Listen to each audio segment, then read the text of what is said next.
US Q2 GDP growth. A deeper look at the numbers. Don't be fooled by the numbers. Why America's economic recovery isn't what it seems.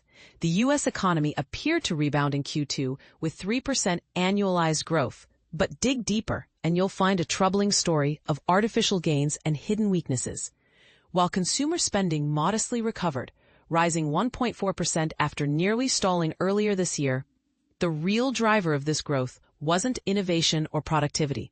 It was a dramatic 5% boost from plunging imports, a statistical illusion masking deeper cracks in domestic demand.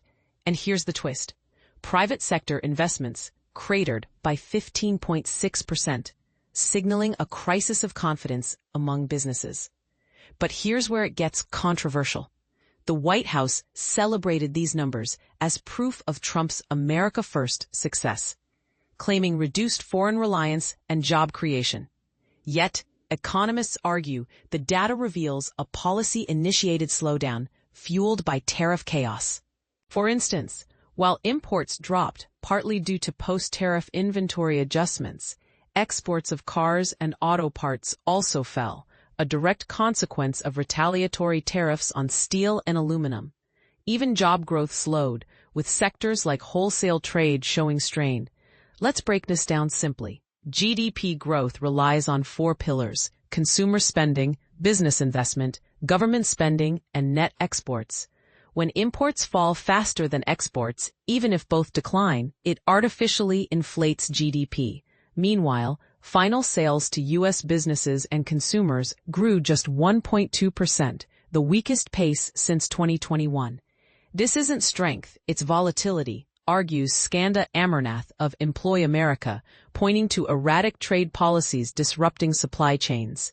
The Fed's dilemma, and why it matters to you. Despite Trump's demands for rate cuts, Jerome Powell's Federal Reserve held firm, waiting to see if the economy stabilizes. But critics warn the damage is already visible. Manufacturing slowed, inventories shrank, and job additions plummeted from 104,000 to a revised net loss of 23,000 in key sectors. Here's the question no one's asking. Are we prioritizing short-term trade wins over long-term stability? The 15.6% nosedive in private investment suggests businesses are freezing up, not boosting U.S. factories as claimed. Even the modest consumer spending rebound could fade as tariffs raise prices on everyday goods. So, what's your take?